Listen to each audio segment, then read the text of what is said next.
Suspense. Tonight, The Man Who Knew How, starring Charles Lawton.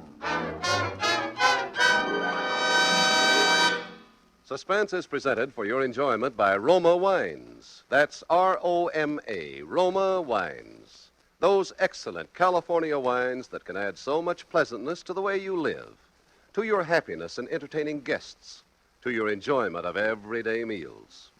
Yes, right now a glassful would be very pleasant, as Roma Wines bring you Suspense. This is the Man in Black, here for the Roma Wine Company of Fresno, California, to introduce this weekly half hour of Suspense. Tonight from Hollywood, Roma Wines bring you as star Mr. Charles Lawton. And so with Dorothy L. Sayers' intriguing story of The Man Who Knew How, and with the performance of Charles Lawton as Mr. Pender, a law-abiding citizen of suburban London, we again hope to keep you in suspense.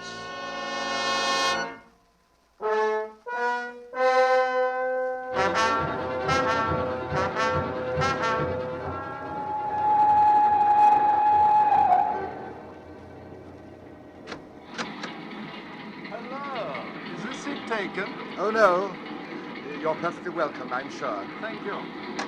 I'm glad to see someone come in, as a matter of fact. Night journeys are always a bit tedious, don't you think? Well, I suppose it depends upon one's destination. Oh, yes. Would you like a book to read? I've a copy of Hangman's Holiday here. I found it extremely Thank you very diverting. much. I never read detective stories. They're so inadequate, don't you think so? Well, most of them are rather lacking in characterization and human interest. But on a railway journey, one really has to do Well, I wasn't speaking of the characters so much. I meant the crimes. Bungled, you know. Oh, but I don't agree with you All there. these penny dreadful murderers are so incompetent, they bore me. Oh, I say, I think you're quite wrong.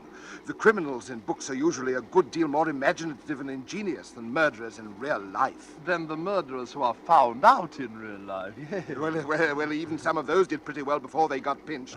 Crippen, for instance. But don't you remember Dr. Crippen? Oh, yes, of course. You know, Crippen need never have been caught if he hadn't lost his head and run off to America. Well, that's the point, you see. He did lose his head. Very good.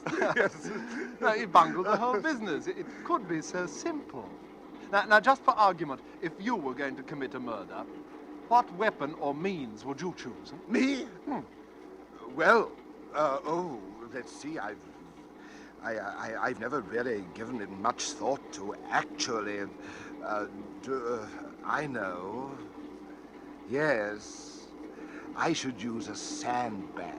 A sandbag? Yes, it's worked very successfully in 2 stories I've read recently. A sandbag? Oh, yes.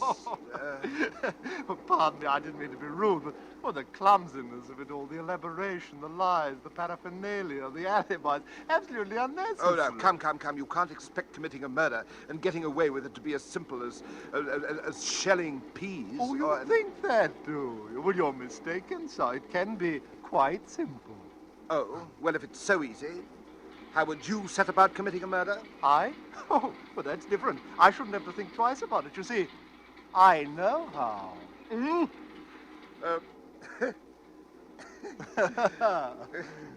You haven't tried, have you? Oh, my dear fellow, it isn't a case of trying. There's nothing tentative about my method. Well, what is this wonderful method? Oh, you don't expect me to tell you, do you? Well, I'd never think of murdering anybody. Oh, yes, you would if you really believed it was safe. We've all of us got a nice little murder locked up inside, just waiting for a chance to come out. Well, why are all these tremendous artificial barriers built up around murder by the church and by the law? Just because it's anybody's crime, that's why. It's as natural as breathing. That's ridiculous. Yes, that's what most people would say, but I wouldn't trust them. Not with sulfate of thanatol to be bought for 2p at any chemist's.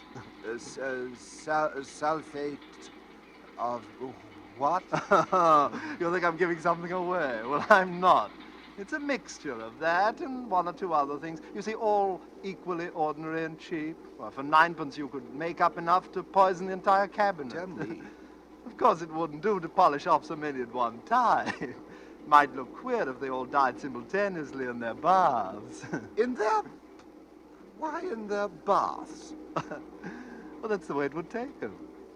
It's not the mixture alone that does the trick. You see, it needs hot water to make the stuff take effect. Just a hot bath, anytime from a few hours to a few days after administration. It's quite a simple chemical reaction. It couldn't possibly be detected by analysis. It would just look like heart failure. I've never heard of such a thing. You know, it's very odd how often one seems to read of people being found dead in the bathtub. Have you noticed? No. No. But look here. If nobody is fit to be trusted with this potent formula... I'm not to be trusted either. Exactly. Well, that's true, but it's past praying for now. I know the thing, and I can't unknow it. Unfortunate, perhaps, but there it is. Huh. Are we slowing down? Yes, this is rugby. Rugby already, dear me. I must get out here. I have a little business to do with rugby. I'm most indebted to you, sir. I've been quite entertained with your secret formula. Thank you. Just a moment. What did you say was the name of that stuff? Sulfate of... Oh, no, look here. If I were you, my dear sir, I'd just put it out of my head and forget it. Now, there's a good fellow. Forget it. Yes, yes, that would be better. I will try to forget it.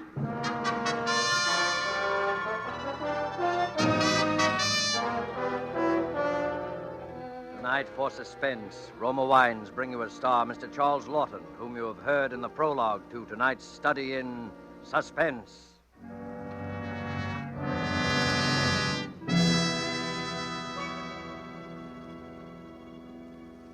Far to the south of us is our good neighbor country, Ecuador. Let's imagine ourselves there now, dining on the roof terrace cafe of the exclusive Hotel Metropolitano in Guayaquil, Ecuador. Near us, an American has just complimented his hosts on the magnificent dinner, to which his host quickly responds, "Ah, yes, it is true that our foods are famous. But from your land comes a rare delicacy also. It is this superb wine, so excellent that we in Ecuador import it from your United States. My friend, I drink to you in your own delicious Roma wine."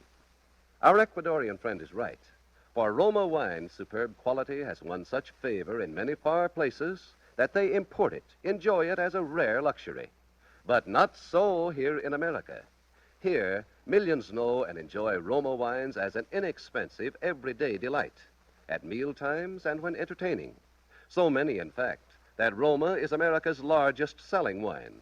With no high import duties to pay nor expensive shipping costs, you enjoy these distinguished wines for only pennies a glass. Ask for Roma wines, which bring you old-world winemaking skill, plus Roma's own modern controls and testing. That's R-O-M-A, Roma Wines, America's largest selling wine, made in California, for enjoyment throughout the world. And now it is with pleasure that we bring back to our soundstage Charles Lawton in The Man Who Knew How, a tale well calculated to keep you in suspense.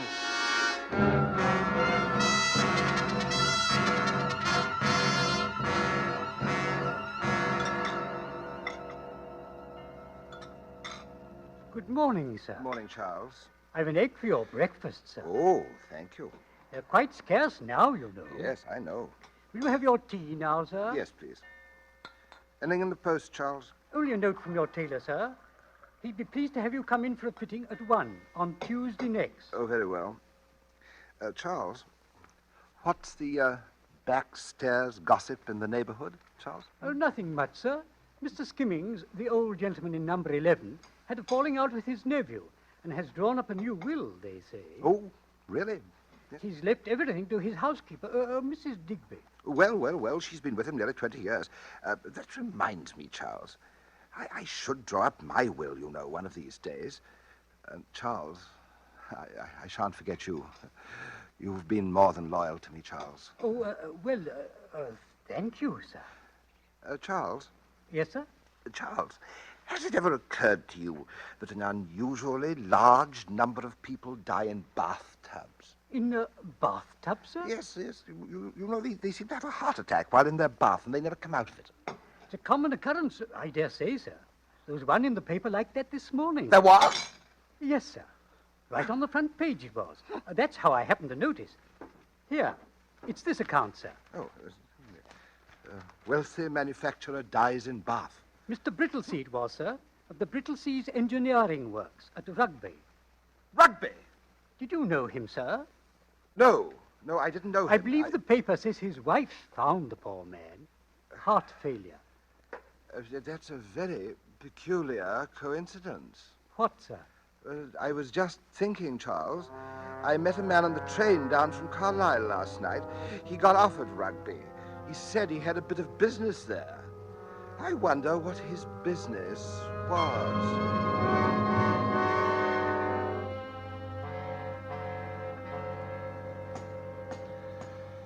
Oh, Charles. Charles, there's someone at the door. Oh, dear me, the bell must be out of order. Charles! Where is that other slipper? Damn me. Charles! All right. Just a moment. Is anybody there? I'm coming. Oh, Mrs. Digby. Oh, I didn't mean to rouse you, sir. Oh, but Mr. Skimmings never kept the phone in the house, sir. And oh, sir, perhaps you could tell me who to call. Step inside, Mrs. Digby. Now, what precisely seems to be the trouble? Well, I thought he was a long time in the bath, sir, but I never dreamed. Oh, dear me, has Mr. Skimmings been taken ill? Is that what the matter? Worse than ill, sir. All blue he is. Dear me. If only I'd looked in sooner, sir. But you know, a gentleman in his bath, how it is, sir. Oh, yes, of course. I must say, I've always been afraid something of this sort might happen. The old gentleman would take his bath so very odd. Probably had a slight stroke, Mr. Digby. I dare say the doctor will be able to bring him round. Not likely, sir. From the look of him, he's been dead for some time, sir.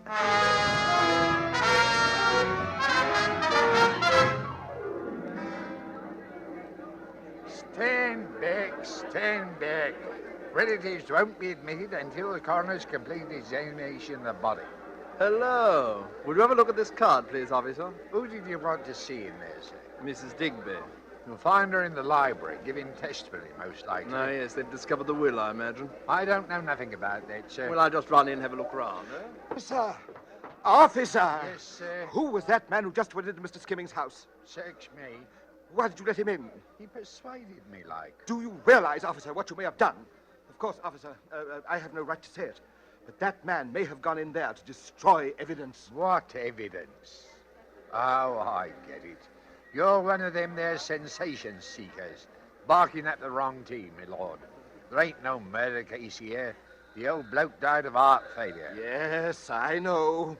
While taking a hot bath. Well, it happens every day.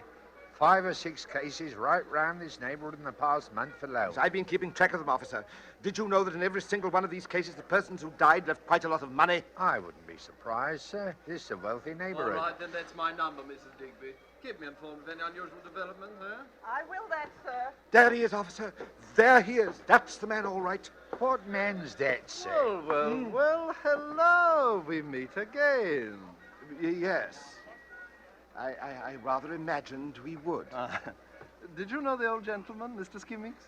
Only to speak to on the street. Oh, then you live near here, eh? Oh, yes. 4th house down. I'm just going back. Mind if I walk along? Oh, no, of course not. Odd our meeting again like this, isn't it? Most peculiar.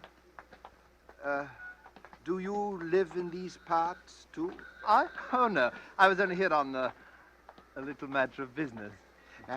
Yes. Last time we met, you had a business at Rugby.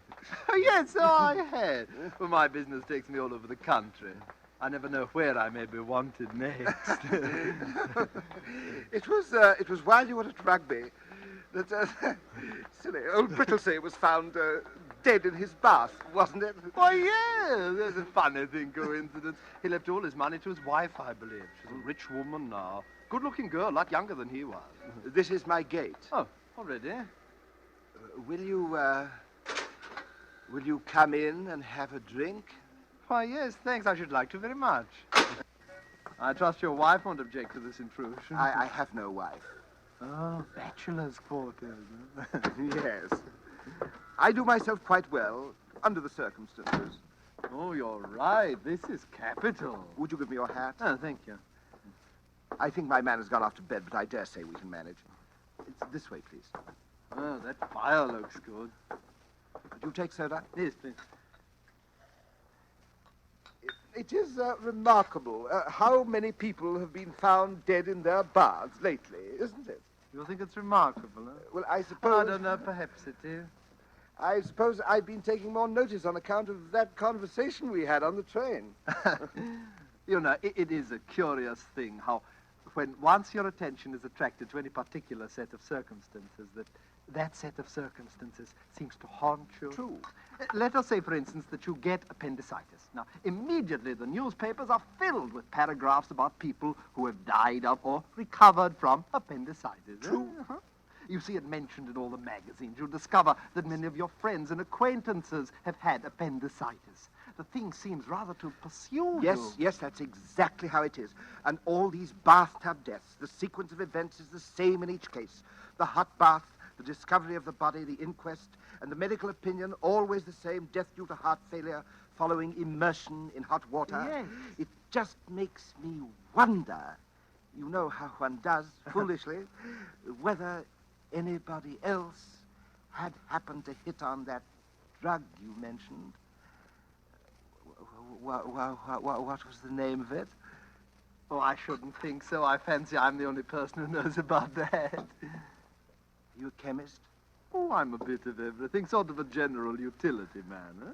I do a good bit of studying on my own, too. You see, well, I see you've some very interesting books here. Yes, I collect modern first editions. May I see that green volume there? Oh, of course, certainly. I'll fetch it down. It's a Henry James. It's quite a bargain, really. Here we are. Oh. It's a charming book. Yes, indeed. Well, it's a very interesting hobby. Yes. E. Pender, is that your name, Pender? Yes, it's Everett Pender. You have the advantage of me now, sir. Oh, well, I'm one of the great Smith clan Yes. and work for my bread. Here's your drink. You're retired, I suppose. Huh? Yeah, thank you. Yes, only recently. I was in a bank until I came into this bit of money. Well, you're one of the lucky ones, not married, comfortably fixed. Yes, I dare say you won't be needing any sulfate of xanthic. I didn't quite... Any useful drugs in the near future? No. I shan't be coming to you for assistance yet a while. Besides, how should I find you if I wanted you? Oh, you wouldn't need to find me. I should find you. Never any difficulty about that. Well, I'd best be getting on. No, don't get up. I'll find my hat. Thank you for your hospitality. I don't expect we shall meet again, but we may, of course. Things work out so queerly sometimes, don't they? Yes. Don't they? Good night, Mr. Smith. Good night.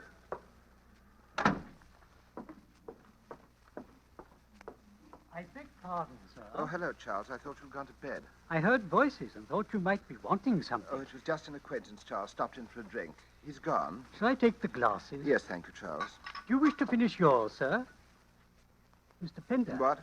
Your drink, sir. Do you wish to finish Oh, it? yes, of course. I thought I had. There you are. I'll draw your bath when you're ready for it, sir. Oh, there's no hurry.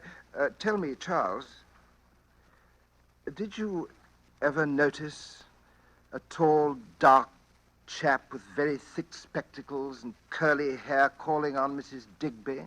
Why, yes. Come to think of it, I have, sir.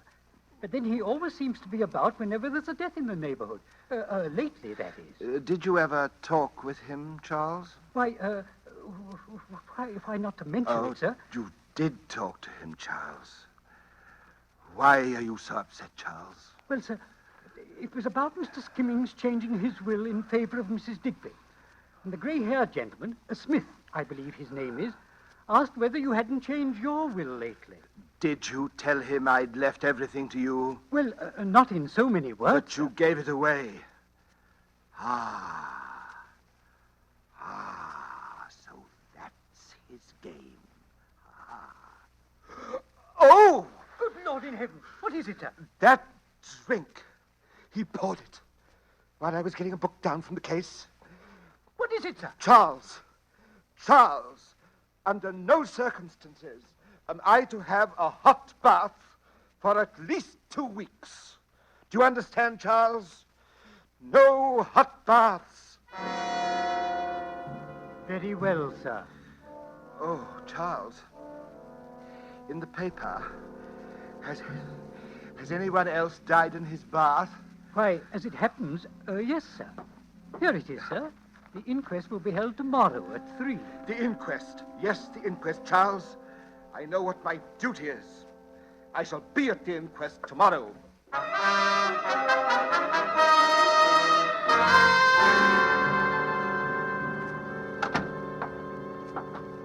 Good afternoon, sir. Hello, Charles. I was not expecting you home for a bit, sir. You didn't stay long at the inquest. I wasn't interested in the inquest, Charles. I went to the inquest only to see if a certain man would be there, and he was there, Charles.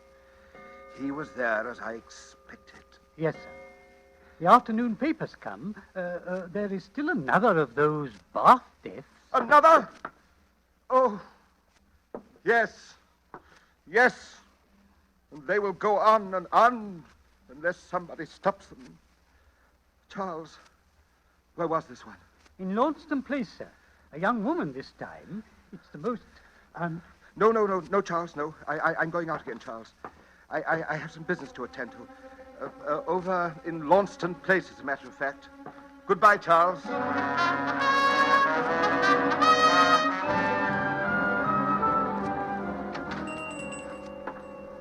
Yes, sir. And what can I do for you, sir? Do you have one of those old-fashioned sandbags? Sandbags, sir? The kind one uses to keep drafts from coming in under a door? Oh, yes. Matter of fact, I think we may have one left. Oh, yes, here we are, sir. Not much demand for these nowadays. No, I suppose not. Careful if you use it on a stair landing, sir. One of these fell and hit a woman on the head, case I know of, knocked her out cold. You don't say. Really? But I'll be very careful. Yes, very careful.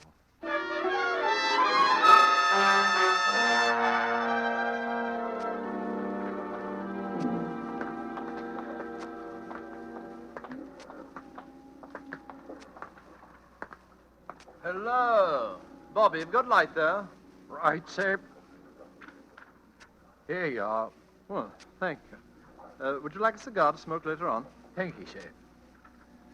By the way, sir, there's a bloke following you. I don't know whether you noticed. Yes, I noticed. Let him alone, Bobby. I'm going to have some sport with him. Right, you are, sir. Good night. Good night.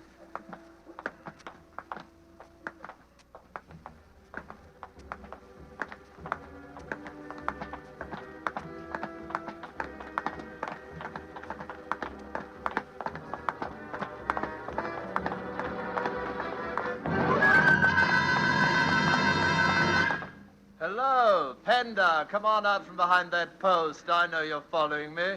I've known it ever since I left Launceston Place. You should have told that Bobby to arrest me. Why should I? Because I'm going to kill you.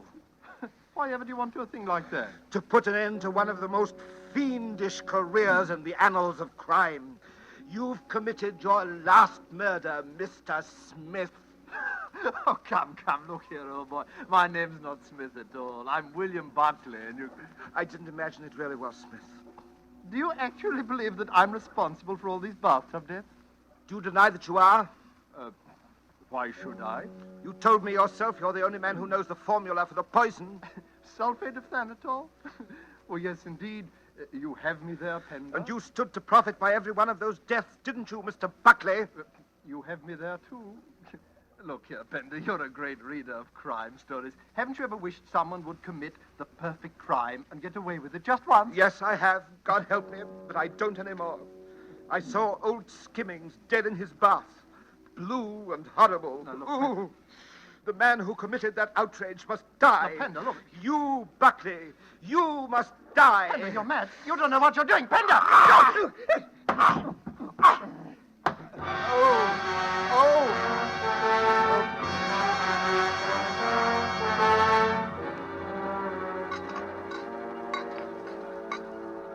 Well, Mr. Pender, what'll you have, sir? Double brandy, if you please, miss. More than off a cold, eh? Yes, that's... You don't look at all well, if I may say so, sir.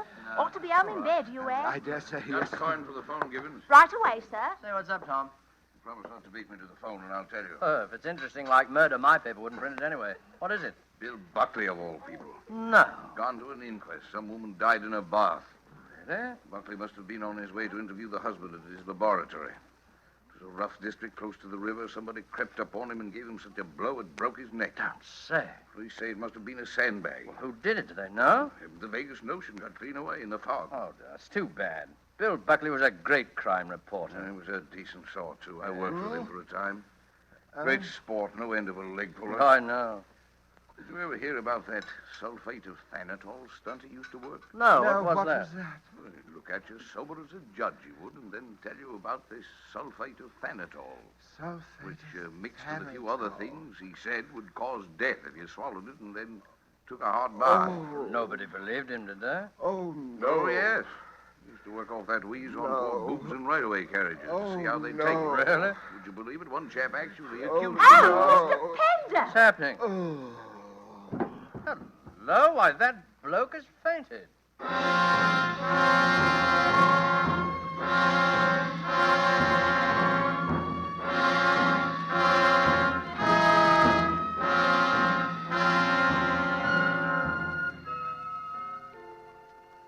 How's the old boy feeling now, Charles?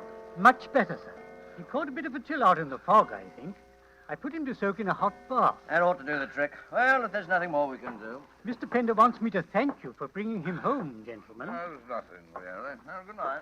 Good night, gentlemen.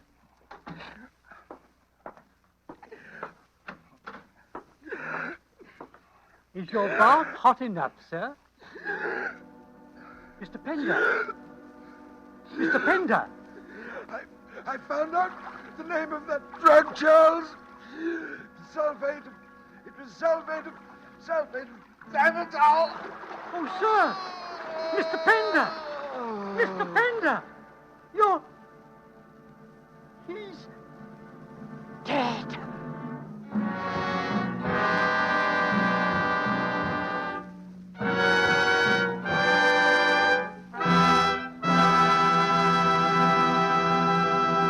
And so closes The Man Who Knew How, starring Charles Lawton. Appearing with Mr. Lawton was Hans Conried as Buckley in tonight's tale of Suspense. Suspense is produced and directed by William Spear. Have you had the thrilling experience of enjoying a meal with delightful Roma wines? Well, tomorrow evening, we suggest that when serving your dinner, whether it be fish, meat, or poultry, just place a well-chilled bottle of your favorite Roma wine, Sauterne, Burgundy, or Claret, on the table with the meal. You'll be in for a new experience in just how good even the simplest everyday foods can be when served with superbly flavored Roma wines. Don't put off discovering how much these delicious and inexpensive Roma wines can add to the pleasure of everyday living. Remember, thousands make Roma wines their daily standby for greater enjoyment at a cost of only pennies a glass. Ask for ROMA, Roma Wines, America's largest selling wine, made in California for enjoyment throughout the world. Next Monday, same time, you will hear Miss Agnes Moorehead and Mr. Ray Collins as stars. They will be heard in The Diary of Sophronia Winters by the distinguished radio playwright Lucille Fletcher. Don't forget to listen next Monday to Suspense. Presented by Roma Wines, ROMA, made in California for enjoyment throughout the world. This is CBS, the Columbia Broadcasting System.